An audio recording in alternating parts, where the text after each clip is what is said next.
লেখিকা অনন্যা পোদ্দারের বারবনিতা। সেদিন অফিস থেকে বাড়ি ফিরে ঋতুপর্ণার মেজাজটা গরম হয়ে গেল। তার মোবাইলের রিচার্জে ফুরিয়ে গেছে, সেটা একেবারেই খেয়ালে নেই তার। অথচ এখনই তাকে একটা গুরুত্বপূর্ণ ফোন করতেই হবে। তাই প্রাঞ্জলকে বলল, আমার মোবাইলটাতে একটু রিচার্জ করে দাও না গো। প্রাঞ্জল বাথরুমের ভিতর থেকেই জবাব দিল, আমি বাথরুম থেকে বেরিয়ে এসে তোমার ফোন রিচার্জ করে দেব। তোমার ফোন করা তাড়া থাকলে আমার ফোন থেকে ফোন করে নাও। স্বামীর জবাব শুনে ঋতুপর্ণা প্রাঞ্জলের ফোনটা নিল ফোন করবে বলে, কিন্তু সেই নম্বরে ফোনটা নট রিচেবল বলায় কিছুক্ষণ বাদে সে আরেকবার চেষ্টা করতে গেল, কিন্তু হাত পড়ে গেল ঠিক তার নিচের নম্বরটাতে। ট্রু কলারে নাম দেখালো সুগন্ধা। নামটা দেখে মাথাটা গরম হয়ে গেল ঋতুপর্ণার।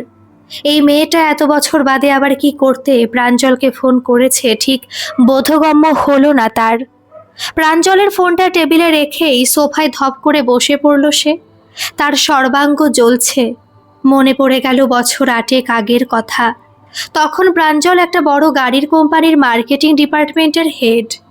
প্রায় 10 বছর সেই কোম্পানিতে তখন তার কেটে গেছে। নাম, অর্থ, প্রতিপত্তি সবই ছিল প্রাঞ্জলের সাথে। ঠিক সেই সময় প্রাঞ্জলের জুনিয়র হয়ে অফিস জয়েন করে সুগন্ধা। শুরু হয় নতুন অধ্যায় প্রাঞ্জল ঋতুপর্ণার জীবনে। সুগন্ধা যে খুব সুন্দরী ঠিক তা নয়, তবে তার গজদন্তটা শুধু পুরুষের নয়, মহিলাদেরও দৃষ্টি আকর্ষণ করার ক্ষমতা রাখে। তার সাথে সুগন্ধার যে বিশেষ গুণটি ছিল সেটি হলো সে তার বিপরীতে থাকা মানুষটার মনস্তত্ত্ব খুব ভালো বুঝতে পারত। কী ধরনের কথা বললে সামনে থাকা মানুষটি তার প্রতি সদয় এবং আগ্রহী হবে সেটা নিখুঁতভাবে জানা ছিল তার। একবার প্রাঞ্জলের অফিস পিকনিকে গিয়ে প্রথম আলাপ হয় সুগন্ধার সাথে ঋতুপর্ণার। অবশ্য তার আগেই প্রাঞ্জলের মুখে বহুবার সুগন্ধার নামটা শুনেছে সে, কিন্তু বিশেষভাবে কোনো কিছু মনে আসেনি। সুগন্ধা সম্পর্কে তার প্রথম মনোভাব বদলায় শ্রীপর্ণা। শ্রীপর্ণা প্রাঞ্জলের আরেক কলিগ অনিকেতের স্ত্রী। একদিন শ্রীপর্ণা তাকে বলে, আচ্ছা ঋতুদি, অনিকেতদের অফিসের সুগন্ধাকে চেনো? ঋতুপর্ণার ছোট্ট জবাব ছিল, কখনো দেখিনি, তবে প্রাঞ্জলের মুখে বেশ কয়েকবার নাম শুনেছি তার। মেয়েটির জীবনে নাকি খুব কষ্ট। মেয়েটির স্বামী মেয়েটিকে ছেড়ে অন্য একটি মেয়ের সাথে নাকি থাকে, তাই সুগন্ধা ছেলেকে নিয়ে বাপের বাড়িতে থাকে। বাবা মাও নাকি চান না ছেলেকে নিয়ে সুগন্ধা ওনাদের কাছে থাকুক, তাই খুব অশান্তিও হয়। ছেলেটাকে সাথে নিয়ে ভালোভাবে বাঁচবে বলেই এত লড়ছে নাকি মেয়েটা। শ্রীপর্ণা বলল, সব মিথ্যে কথা গো ঋতুদি, এইসব পুরুষ পটানোর মতলব। জানো তো, মেয়েটা ভীষণ বাজে, একদম দুশ্চরিত্র। অবিবাহিত ছেলেদের সাথে মেশে না মেয়েটা, ওর লোভ যত বিবাহিত পুরুষের উপরে। ঋতুপর্ণা বলল, যা, কি যা তা বলছিস? ছেলেদের সাথে মিশলেই কি মেয়েদের চরিত্র নষ্ট হয়ে যায় নাকি? চাকরি করতে গেলে কত ছেলের সাথে কত মেয়েরই তো বন্ধুত্ব হয়, সম্পর্ক হয়, তাই বলে সব সম্পর্কই প্রেম হয় নাকি রে? অনিকেতকে নিয়ে তুই একটু বেশি পজিটিভ হয়ে উঠছিস শ্রীপর্ণা। শ্রীপর্ণা বলল, মোটেও না ঋতুদি, আমি বলছি ওই মেয়ে ভালো নয়। ভালো হলে কেউ জেন্টস কলিগের সাথে নিজের অন্তর্বাসের গল্প করে। অনিকেতের ফোন কল রেকর্ডিং করা থাকে, ক্লায়েন্টদের সাথে কথা বলতে হয় বলে। আমি একদিন অনিকেতের ফোনে আমার একটা রেকর্ডিং চালাতে গিয়ে ওই অডিওটা প্লে করে দিয়েছিলাম।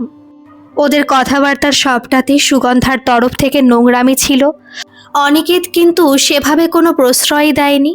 আমি অনিকেতকে জিজ্ঞেস করেছিলাম এই নোংরা অডিও এখনো কেন ওর ফোনে। অনিকেত বলেছিল, প্রমাণ হিসেবে রেখে দিয়েছি, যাতে আমাকে কোনো দিন কোনো কলঙ্কের মধ্যে ফেলতে না পারে সুগন্ধা। শুধু এখানেই শেষ নয় গো, তুমি জানো প্রাঞ্জল দাকেও সুগন্ধা নাইট ড্রেস পরা ছবি পাঠিয়েছে। সেই ড্রেস পুরো এপার ওপার শরীর দেখায়। যে পোশাক পরে কোনো মেয়ে স্বামী ছাড়া আর কোনো পুরুষের সামনে আসে না, সেই পোশাক পরে ছবি তুলে প্রাঞ্জল তাকে সেন্ড করেছে। এর পরেও তুমি বলবে মেয়েটা খারাপ নয়? ঋতুপর্ণা বেশ অবাক হলো। সুগন্ধার নাইট ড্রেস পরে ছবি পাঠানোর কথাটা তো প্রাঞ্জল তাকে বলেনি। তাহলে কি প্রাঞ্জলের সাথে সুগন্ধার কোনো সম্পর্ক? সে তৎক্ষণাৎ শ্রীপর্ণাকে জিজ্ঞেস করল, তুই কি করে জানলি এসব? শ্রীপর্ণা জবাব দিল, প্রাঞ্জল দায়ী তো ছবিগুলো অনিকেতকে পাঠিয়েছিল সুগন্ধার কর্মকাণ্ড দেখাতে। তারপরে সুগন্ধাকে নাকি প্রাঞ্জলদা রাগও দেখিয়েছিল এমন আচরণ করার জন্য। তখন নাকি সুগন্ধা বলেছিল ভুল করে চলে গেছে। অন্য একজন বান্ধবীকে নাকি পাঠাতে গিয়ে প্রাঞ্জলদার কাছেও চলে গেছে। সুগন্ধার ব্যাপারে অবশ্য প্রাঞ্জলকে কোনো প্রশ্ন করেনি ঋতুপর্ণা। কারণ একটাই, তারও প্রাঞ্জলের দাম্পত্য জীবনটা খুব স্বাভাবিকভাবে কেটে যাচ্ছে বলে, সেখানে কোনো অসংলগ্নতা নেই বলে। কিন্তু পিকনিকে গিয়ে শ্রীপর্ণার মতো আরও অনেকের স্ত্রী বলল সুগন্ধার নোংরা চরিত্রের কথা। ঋতুপর্ণা আগ্রহ দেখালো সুগন্ধার সাথে আলাপ করার জন্য। বেশ কিছুটা সময় ওর সাথে কাটানোর পর প্রশ্ন করেছিল সুগন্ধাকে, কি লাভ পাও অন্য বিবাহিত পুরুষদের সাথে এরকম আচরণ করে? সুগন্ধা হেসে বলেছিল, ছেলেদের নাচাতে ভালো লাগে আমার। নিজের দিকে ওদের আকর্ষিত করে রাখায় অন্য মজা আছে, ও তুমি বুঝবে না। ঋতুপর্ণা প্রশ্ন ছুঁড়েছিল, বিবাহিত পুরুষদেরই কেন বেছে নাও নিজের আনন্দ পাওয়ার জন্য? ঠোঁটের কোণে বক্র হাসি দিয়ে সুগন্ধা বলেছিল, বিবাহিত পুরুষরা অভিজ্ঞ হয়, তাই ওদের উত্তেজিত করার মধ্যে অন্য মজা আছে। আর সত্যি বলতে কি, পুরুষদেরকে তাদের বউয়ের আঁচল থেকে টেনে নিয়ে আসার আনন্দই আলাদা। অন্যের ঘর ভেঙে দেখো একবার, মন ভেঙে দেওয়ার চেয়েও বেশি আনন্দ আছে। ঋতুপর্ণা সেদিন আর কথা বাড়ায়নি, শুধু সুগন্ধাকে বলেছিল, তুমি হয়তো জানো না তুমি মানসিকভাবে অসুস্থ, তোমার চিকিৎসার প্রয়োজন। তুমি একজন ডাক্তারের সাথে কনসাল্ট করতে পারো। সুগন্ধা হো হো করে হেসে উঠে বলেছিল, ডাক্তারের কাছে আমি নই গো, তুমি ছুটবে। যেদিন প্রাঞ্জল ডাকে তোমার কাছ থেকে কেড়ে নেব। পুরুষ মানুষ যত সৎ চরিত্রের হয় তার চরিত্র নষ্ট করতে আমার তত বেশি ভালো লাগে। এরকম খোলা চ্যালেঞ্জ সুগন্ধার কাছ থেকে মোটেও আশা করেনি ঋতুপর্ণা। সে বেশ ভয় পেয়ে গিয়ে প্রাঞ্জলকে বলে, হয় তুমি সুগন্ধাকে অন্য ব্রাঞ্চে ট্রান্সফার করবে, না হয় তুমি নিজে ট্রান্সফার হবে। তুমি আর সুগন্ধা এক অফিসে কাজ করতে পারবে না। তোমাকে আমি দু নৌকায় পা দিয়ে চলতে দেব না। আরোহী হিসেবে তোমার কোনো অসুবিধে না হলেও আমি নৌকার মাঝি তো, আমার আপত্তি আছে। ঋতুপর্ণার আচরণে খুব হাসে প্রাঞ্জল, বলে, এই হচ্ছে বউয়ের বুদ্ধি। কে কি বলল তার জন্য বদলির ব্যবস্থা করতে হবে। সুগন্ধা তোমার সাথে মজা করেছে তোমায় ভয় দেখানোর জন্য। এটা কোনো মজা করার বিষয় হলো প্রাঞ্জল? আমার কোনো অফিস কলিগ যদি আমাকে নিয়ে তোমায় এই মন্তব্য করতো, তাহলে তোমার মনের অবস্থা কেমন হতো একটু বলবে প্লিজ? প্রাঞ্জল হাসতে হাসতে জবাব দিল, আমি তো বেশ গর্ববোধ করতাম। আমি যাকে স্ত্রী হিসেবে পেয়েছি তাকে পাওয়ার জন্য আরেক পুরুষ ছটফট করছে। আর বিশ্বাসটা আমার তোমার উপরে থাকতো ঋতু, ওই পুরুষটির উপর নয়। আমি জানতাম তুমি আমাকে ঠকাতে না, যেরকম আমি তোমাকে কোনো দিন ঠকাবো না। এরপরে এ বিষয়ে আর কথা এগোয়নি, কিন্তু ঋতুপর্ণা কিছুতেই নিজের মনকে ভরসা দিতে পারে না। একটা ভয় তার মধ্যে কাজ করেই থাকে। সেই ভয় থেকেই মাঝে মধ্যে প্রাঞ্জলের হোয়াটসঅ্যাপ চেক করে ঋতুপর্ণা, কোনো অসঙ্গতিপূর্ণ বার্তালাপ চলছে কিনা দুজনের মধ্যে। এর মধ্যেই শুরু হলো নতুন কাণ্ড। অফিস থেকে ফিরে আসার পরেও প্রাঞ্জলের ফোনে সুগন্ধার ফোন আসা বন্ধ হয় না। সেই কথাবার্তায় অফিসের প্রসঙ্গ ছাড়াও অনেক ব্যক্তিগত কথাও চলে। এমনকি ছুটির দিনেও সুগন্ধার ফোন আসা বন্ধ হয় না। ঋতুপর্ণা এই বিষয়ে আপত্তি তুললেই প্রাঞ্জল বলে, আচ্ছা ঋতু, অফিসের আর কেউ ফোন করলে তো তোমার মনে কোনো প্রশ্ন জাগে না, তবে সুগন্ধার বেলাতে এত প্রশ্ন করো কেন? ঋতুপর্ণা বলে, কারণ অন্যরা কেউ সুগন্ধার মতো শখের বেশ্যা নয়, তাই তাদের ফোন আসলে আমার কোনো অসুবিধা হয় না। দেখো প্রাঞ্জল, আমার রক্তচাপ আর বাড়িও না তুমি। আমি এই টেনশন থেকে পার্মানেন্টলি মুক্তি চাই। প্রাঞ্জল বুঝতে পারছিল ঋতুপর্ণা তাকে নিয়ে পজিটিভ হয়ে যাচ্ছে। সুগন্ধার আচরণ সত্যি আপত্তিকর, কিন্তু তবুও সুগন্ধাকে সে কিছু বলে না, কারণ ওর ছেলেটার জন্য। প্রাঞ্জল জানে ওর একটা স্টেটমেন্ট সুগন্ধার চাকরি খেয়ে নেওয়ার পক্ষে যথেষ্ট। কিন্তু তবুও মানবিকতার খাতিরে সুগন্ধাকে সে বারবার সুযোগ দিচ্ছে শুধরে যাবার জন্য। এতে তারও ইমেজ নষ্ট হচ্ছে, এটা বলার অপেক্ষা রাখে না। অফিসেও সবাই কানাঘুষো করে সুগন্ধার প্রতি। মার্কেটিং হেড প্রাঞ্জল বাসুর নিশ্চয়ই দুর্বলতা আছে। সব কিছু জেনেও সুগন্ধাকে সে অফিস থেকে বরখাস্ত করেনি। নিশ্চয়ই কোনো পোক্ত কারণ আছে এর পেছনে। কিন্তু একদিন ঘটে গেল এক ঘটনা। সেদিন প্রাঞ্জল ছুটিতে ছিল, শরীরটা ভালো না থাকায় বাড়িতে বিশ্রাম করছিল। কিন্তু ঋতুপর্ণার অফিসে মিটিং থাকার জন্য ঋতু বেরিয়ে যায়। তবে মিটিং প্রথম দিকে শেষ হয়ে যাওয়াতে সেদিন সে তাড়াতাড়ি বাড়ি ফিরে আসার সিদ্ধান্ত নেয়, ফাঁকা বাড়িতে অসুস্থ প্রাঞ্জলকে সঙ্গ দেবে বলে। সেদিন বাবিনকে দেখে রাখে যে দিদি, সেই দিদিও না আসায় বাবিনকে স্কুল বাস থেকে সেই নামিয়ে মেয়েকে সঙ্গে নিয়ে যখন বাড়ি ফেরে, তখন দেখে ফাঁকা বাড়িতে প্রাঞ্জলের সাথে বসে আছে সুগন্ধা। ঋতুপর্ণাকে দেখে হেসে বলে উঠল, তুমি বাড়িতে নেই শুনলাম, তাই প্রাঞ্জলদাকে সঙ্গ দিতে চলে এলাম। ঋতুপর্ণার আর সহ্য হলো না, সে বেশ রাগের স্বরে বলল, আর কিভাবে বললে তুমি লজ্জা পাবে? বলতে পারো সুগন্ধা? অতই যদি পুরুষ সঙ্গ পেতে মন চায় তাহলে নিজের স্বামীর কাছে গেলেই তো পারো। অন্যের স্বামীর পিছন পিছন ঘুরে বেড়াও কেন? সুগন্ধা এতটা কটূক্তি বোধহয় আশা করেনি ঋতুপর্ণার কাছ থেকে। সেও দুম করে বলে বসল, তোমার বর কি কলির কেষ্ট যে তাকে পাওয়ার জন্য আমার মন আনচান করছে?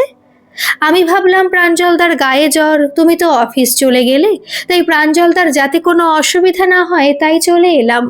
নিজের স্বামীর কথা না ভেবে বাইরে বেরিয়ে যাচ্ছ, আবার বড় বড় কথাও বলছো। তোমার বরকে আমার নাগর বানাতে আমার বয়েই গেছে। তোমার বরের থেকে আরো বড় কোনো লোককে আমি আমার নাগর বানাতে পারি, বুঝলে? বেরিয়ে যাও আমার বাড়ি থেকে, চিৎকার করে উঠেছিল ঋতুপর্ণা। এই পুরো ঘটনাটা ঘটে যাবার মধ্যে যেটা সবচেয়ে খারাপ হয়েছিল সেটা হলো এই পুরো বার্তালাপটা চলেছিল প্রাঞ্জলের 7 বছরের মেয়ে বাবিনের সামনে। সে ফ্যাল করে তাকিয়ে সবটুকু দেখেছিল এবং শুনেছিল। সেই মুহূর্তে প্রাঞ্জল স্ত্রীকে বুঝিয়ে উঠতে পারিনি যে সুগন্ধার তার বাড়িতে চলে আসার পেছনে তার কোনো হাত নেই। সুগন্ধা ফোন করে জিজ্ঞেস করেছিল, বৌদি কোথায়? প্রাঞ্জল শুধু বলেছিল ঋতু অফিস গেছে, ওর আজ একটা ইম্পর্টেন্ট মিটিং আছে, তাই কামাই করা যায়নি। তারপর ঘণ্টাখানেক বাদে ডোরবেল বাজতেই প্রাঞ্জল দরজা খুলে দেখেছিল সুগন্ধা দাঁড়িয়ে তার দরজার সামনে। কিছুটা কিংকর্তব্য বিমূঢ় হয়ে সুগন্ধাকে ড্রয়িং রুমে বসার ভদ্রতা দেখিয়েছিল সে। কিন্তু আধ ঘন্টার মধ্যে ঋতুপর্ণা এসে পড়ায় এত সব কাণ্ড ঘটে যায়। ঋতুপর্ণাও প্রাঞ্জলের সব কাজ করে দিলেও প্রাঞ্জলের সাথে কথা বলা বন্ধ করে দিয়েছে। রাতে বাবিন প্রাঞ্জলকে জিজ্ঞেস করেছিল, আচ্ছা বাবা, নাগর কাকে বলে? তুমি কেন ভালো নাগর হতে পারবে না? আর তোমাকে কলির কেষ্টই বা বলল কেন সুগন্ধা আন্টি? সুগন্ধা আন্টি কি খুব খারাপ মানুষ? না হলে মা তো কখনো কারোর সাথে খারাপ ব্যবহার করে না। তাহলে আজ মা ওভাবে আন্টিকে বেরিয়ে যেতে বলল কেন? কি করেছিল আন্টি আমাদের বাড়িতে এসে?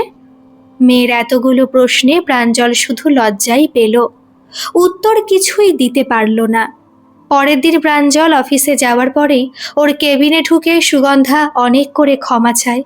সে বেশ করুণ স্বরে বলে, আমি তোমাকে অতগুলো বাজে মন্তব্য করতে চাইনি। বিশ্বাস করো প্রাঞ্জলদা, শুধু ঋতুকে ওই মুহূর্তে থামানোর জন্যই আমি ওইভাবে কথাগুলো বলেছিলাম। প্রাঞ্জল সুগন্ধার দিকে তাকিয়ে বলল, সুগন্ধা নিজের ডেস্কে যাও, আর আমার পারমিশন না নিয়ে কখনো আমার কেবিনে আসবে না। আমি ডাকলে তবেই আসবে। আর হ্যাঁ, আরেকটা কথা, ঋতুপর্ণা আমার স্ত্রী, তাকে তুমি নাম ধরে ডাকতে পারো না। আমি তোমার বস, আর বসের স্ত্রীকে ম্যাম বলে ডাকতে হয়, তাই ঋতুপর্ণা সম্পর্কে কিছু বলতে গেলে ম্যাম সম্বোধন করে কথা বলবে। তুমি এখন আসতে পারো। সুগন্ধা বুঝে যায় প্রাঞ্জল প্রয়োজনের তুলনায় একটু বেশি বউভক্ত। তার সঙ্গে গতদিনে নিজের সাথে হওয়া অপমানটাকেও ভুলতে পারছে না সে। তাই এই কাঠিন্য প্রদর্শন যা কিছু দিনের মধ্যেই গলে যাবে হয়তো। কিন্তু প্রাঞ্জলের মাথায় তখন অন্য পরিকল্পনা চলছে। প্রাঞ্জলের মাস 6 বাদে চাকরিটা ছেড়ে দিল। সুগন্ধার সাথে কাজ করতে তার দম বন্ধ লাগছিল। সেদিনের সুগন্ধার ওই কথাটা তার এতটাই অপমানে লেগেছিল যে সেই শব্দগুলো তার কানে বাজতেই থাকে অনবরত। সুগন্ধাকে সে অন্য ব্রাঞ্চে বদলি করেনি, কারণ এই ব্রাঞ্চ থেকে কাজ করলে সুগন্ধার যাতায়াতের সময় অনেক কম লাগে। তাতে সে ছেলেটাকে একটু বেশি সময় দেওয়ার সুযোগ পাবে। তাছাড়া অনেক দিন ধরেই প্রাঞ্জলের ইচ্ছে ছিল নিজের একটা ব্যবসা চালু করার। তাই সে নিজে গাড়ির ব্যবসা শুরু করলো ট্রাভেলিংয়ের জন্য। অতএব চাকরিটা সে ছেড়ে দিল। ঋতুপর্ণাও এখন অনেকটা স্বাভাবিক হয়ে এসেছে। সুগন্ধাকে নিয়ে তার যে আতঙ্ক ছিল সেটার অনেকটাই কমে গেছে এখন। প্রাঞ্জল তাকে বিশ্বাসটুকু দিতে পেরেছে যে সুগন্ধা সাথে তার কোনো সম্পর্ক নেই। মাঝখানে কেটে গেছে প্রায় 8টা বছর। এখন কলকাতা শহরে প্রাঞ্জলের গোটা 10 গাড়ি চলে ট্রাভেলের জন্য। নিজের একটা কোম্পানিও খুলেছে, ইনকামও বেড়ে গেছে প্রচুর। এখন পুরনো ফ্ল্যাটটা ভাড়া দিয়ে একটা বিলাসবহুল আবাসনে ফ্ল্যাটও কিনেছে ওরা। বাবিনও এখন আর সে ছোট্ট বাবিন নেই, সে এখন 15 বছরের কিশোরী। বাবার থেকে মায়ের সাথেই তার বেশি বন্ধুত্ব। প্রাঞ্জলের সাথে ঋতুপর্ণার সুখের জীবন। সেই জীবনেই হঠাৎ করে সুগন্ধা নতুন করে ঢুকে পড়াতেই মেজাজ হারিয়েছে ঋতুপর্ণার। বাথরুম থেকে বেরিয়ে প্রাঞ্জল বলল, কি ঋতু, ফোন করলে? ঋতুপর্ণা প্রাঞ্জলের প্রশ্ন এড়িয়ে গিয়ে বলল, সুগন্ধা ফোন করেছিল তোমায়? প্রাঞ্জল খুব স্বাভাবিকভাবে উত্তর দিল, কেন? এমনি আমরা কেমন আছি জানতে চাইল। আর কি বলল? ঋতুর প্রশ্নের যেন শেষ নেই। আমাদের আবাসনে দুর্গাপুজো হয় শুনে বলল, পুজোর মধ্যে একদিন আমাদের এখানে আসবে ওর বর আর ছেলেকে নিয়ে।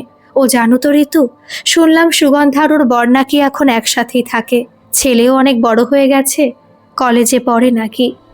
সুগন্ধা যেন আমার বাড়ির ত্রিসীমানাতেও পা না রাখে প্রাঞ্জল, তোমাকে আমি বলে রাখলাম। প্রাঞ্জল দেখল ঋতুপর্ণার মুখটা অস্বাভাবিক রকমের শক্ত হয়ে উঠেছে, টেনে টেনে শ্বাস নিচ্ছে। প্রাঞ্জল বলল, আচ্ছা আচ্ছা ঠিক আছে, তুমি অত উত্তেজিত হয়েও না ঋতু, তোমার আবার শ্বাসকষ্ট শুরু হবে। ঋতুপর্ণা প্রাঞ্জলের হাত দুটো ধরে বলল, তুমি আমায় কথা দাও, ওকে তুমি আমার বাড়িতে এমনকি পুজোতেও আসতে বলবে না। প্রাঞ্জল বলল, বেশ ঠিক আছে, কিন্তু আসলেই বা অসুবিধা কোথায়? আসলে তো আরও একা আসবে না, স্বামী ছেলেকেও সঙ্গে আনবে। না, কিছুতেই না। সুগন্ধা যদি এই কমপ্লেক্সের গেট পেরিয়ে আসে তাহলে জানবে আমি এই বাড়ি ছেড়ে চলে যাব। আমার এই ফ্ল্যাট আমার কাছে স্বর্গ, সেখানে কোনো বেশ্যার স্থান নেই। প্রাঞ্জল দেখল ঋতুপর্ণার সুগন্ধাকে নিয়ে ভয়টা মনের মধ্যে এখনো গেঁথে আছে। প্রাঞ্জলকে যে সে নিজের চেয়েও বেশি ভালোবাসে এটা জানে প্রাঞ্জল, তাই সুগন্ধা নামের একটি বাড়তি আতঙ্ক তার মনের মধ্যে গেঁথে বসে আছে, যা একেবারেই অযৌক্তিক। সে বলল, আচ্ছা, আমি এক্ষুনি ওর নাম্বারটা ব্লক করে দিচ্ছি, তুমি প্লিজ আর টেনশন নিও না। এই পুরো ব্যাপারটা সেদিন বাবিন শুনেছিল। তার মা যে সুগন্ধা আন্টিকে ভীষণভাবে অপছন্দ করে সেটা তার জানা আছে। এর কিছুদিন বাদে দুর্গাপুজো শুরু হলো। ষষ্ঠীর দিন সকালবেলা বাবিনকে নিয়ে ঋতুপর্ণা বেরিয়েছিল কিছু কেনাকাটা করতে। সাথে আশেপাশের কটা প্রতিমা দেখে আসবে মা মেয়েতে মিলে, কারণ সপ্তমী থেকে দশমী আর আবাসন ছেড়ে বের হয় না ওরা। ওই 4 দিন আবাসনের সবার সাথে হৈ হৈ করে কেটে যায়। খুব চড়া রোদে বেহাল অবস্থা ওদের। প্রচণ্ড গরম, অটোতে বসেও সমানে ঘামছে দুজনে। মেয়েকে মাটিতে পা রেখে চলা শেখানোর জন্য সবসময় নিজস্ব গাড়ি ব্যবহার করার অভ্যেস ঋতুপর্ণা করায়নি মেয়েকে। তাই খুব প্রয়োজন না হলে বাড়ির গাড়ি, ড্রাইভার কিছুই মেয়েকে ব্যবহার করতে দেয় না ঋতু, এমনকি নিজেও ব্যবহার করে না। সে যাই হোক, ওদের আবাসনটা আসার একটু আগেই অটো থেকে ঋতুপর্ণা দেখল একজন মহিলা এই কাঠফাটা রোদে অজ্ঞান হয়ে রাস্তার উপরে পড়ে আছে। তার সামনে ছড়িয়ে আছে বেশ কয়েকটা ব্যাগ। 2-3 জন বাইক আরোহী তাদের বাইক থামিয়ে মহিলাকে ধরাধরি করে তোলার চেষ্টা করছেন। দৃশ্যটা দেখা মাত্রই ঋতুপর্ণা অটো ড্রাইভারকে অটো থামাতে বলে নেমে পড়ল এই জায়গায়। ভদ্রমহিলার সামনে গিয়ে বাইক আরোহীদের জিজ্ঞেস করল কি হয়েছে। বাইক আরোহীদের মধ্যেই একজন বললেন, বোধহয় গরমে অজ্ঞান হয়ে গেছেন, সাথে তো কেউ নেই দেখছি, একাই চলছিলেন রাস্তায়। ঋতুপর্ণা বাবিনকে বলল, বাবিন, জলের বোতলটা বার করতো। তারপরে সেই মহিলার চোখে মুখে বেশ কিছুটা ঠান্ডা জল ছিটিয়ে দিল। কিছুক্ষণ বাদে ভদ্রমহিলার জ্ঞান ফিরল। তাকে নিয়ে গিয়ে পাশের একটা দোকানে বসানো হলো। ঋতুপর্ণা ওনাকে জিজ্ঞেস করলো, এখন কেমন বোধ করছেন আপনি? ভদ্রমহিলা ক্ষীণ গলায় উত্তর দিল, ভীষণ দুর্বল অনুভব করছি। ঋতুপর্ণা বলল, আমার সামনেই বাড়ি, আপনি চলুন, আমার বাড়িতে বসে একটু বিশ্রাম করে তারপর বাড়ি ফিরবেন। একা একা এখন বাড়ি ফেরা বোধহয় ঠিক হবে না আপনার। আপনার বাড়ির লোকের নম্বর দিন, তাদেরকে ফোন করে দিচ্ছি আমি, তারা আমার বাড়ি থেকে আপনাকে এসে নিয়ে যাবেন। ততক্ষণ আপনি আমার বাড়িতে বিশ্রাম করবেন, চলুন। ভদ্রমহিলা ক্ষীণস্বরে বললেন, আমার যে কোনো গৃহস্থের বাড়িতে যেতে নেই দিদি, আমি একজন যৌনকর্মী, সমাজে আমি বর্জিত। ভদ্রমহিলার পরিচয় পেয়ে আশেপাশের সমস্ত যারা ছিলেন তারা একটু তফাতে সরে গেলেন। যে দোকানে ওনাকে বসানো হয়েছিল সেই দোকানদারও তাকে তাড়ানোর জন্য তৎপরতা দেখাতে শুরু করলেন। বাবিন দেখল শুধুমাত্র তার মাই তার পরিচয় পাওয়ার পরেও তাকে একইভাবে ধরে রেখেছে। ঋতুপর্ণা আশেপাশের লোকেদের অস্বস্তি বুঝতে পেরে বলল, ঠিক আছে, আপনি যৌনকর্মী হওয়াতে আমার কোনো অসুবিধা নেই। আপনি এখন আমার কাছে একজন অসুস্থ মানুষ ছাড়া আর কিছু নন, তাই আপনি এখন আমার বাড়িতে চলুন। তারপরে ঋতু বাবিনকে বলল, একটা ফাঁকা অটো পেলে দাঁড় করাতো বাবিন। তারপর সেই ভদ্রমহিলাকে নিজের ফ্ল্যাটে নিয়ে এসে তাকে বেশ কিছুক্ষণ বিশ্রাম করিয়ে দুপুরে খাবার খাইয়ে তারপরে ছাড়ল ঋতুপর্ণা। ঋতুপর্ণা চেয়েছিল ফোন করে ভদ্রমহিলার পরিচিতদের ডাকতে, কিন্তু উনি নিজেই ফোন করতে দেননি। উনি বলেছিলেন, দিদি, আমি তো ভালো পরিবেশের মানুষ নই, তাই আমার পরিচিতরাও ভালো মানুষ নয়। আপনার মেয়ে আছে, আমার লোকেদের আপনার বাড়ির ত্রিসীমানায় না আসাই ভালো। ভদ্রমহিলাকে যাওয়ার সময় বেশ কিছু টাকাও হাতে দিয়ে দেয় ঋতুপর্ণা, যাতে তাকে আর হাঁটতে না হয়। ভদ্রমহিলাকে আবাসনের গেট অবধি ছেড়েও দিয়ে যায় সে আর বাবিন। ভদ্রমহিলা চলে গেলে বাবিন আর নিজের আগ্রহ ধরে রাখতে পারে না। সে তার মাকে জিজ্ঞেস করে বসে, আচ্ছা মা, সেদিন সুগন্ধা আন্টি আমাদের পুজোতে আর ফ্ল্যাটে আসবে বলে তুমি এত রিয়্যাক্ট করলে, আর আজ নিজেই একজন যৌনকর্মীকে বাড়িতে এনে খাওয়ালে, বিশ্রাম করার সুযোগ করে দিলে, আবার যাবার সময় তাকে এগিয়েও দিলে। তার আসল পরিচয় পাওয়ার পরেও তার প্রতি এতটা আতিথেয়তা দেখাতে পারছো, অথচ বাবার সম্মানের কথা ভেবে একদিন কিছু ঘন্টার জন্য সুগন্ধা আন্টিকে নিজের বাড়িতে অ্যাকসেপ্ট করতে পারছো না কেন? সুগন্ধা আন্টি আর যাই হোক না কেন, এই ভদ্রমহিলার মতো তো আর যৌনকর্মী নয়। মেয়ের চোখে বিস্ময়তার ছোঁয়া দেখে একটু হাসল ঋতুপর্ণা। তারপরে বলল, এই ভদ্রমহিলা সুগন্ধার চেয়ে শতগুণে নয় হাজার গুণে ভালো। হতে পারে ইনি যৌনকর্মী, কিন্তু ইনি কখনো নিজে থেকে এগিয়ে কারোর সংসার ভাঙে না। এনাকেও কেউ ঠকিয়ে এই অন্ধকার গলিতে নিয়ে গেছে, জোর করে ওনার শরীরটাকে, ওনার আত্মাটাকে ক্ষত বিক্ষত করেছে।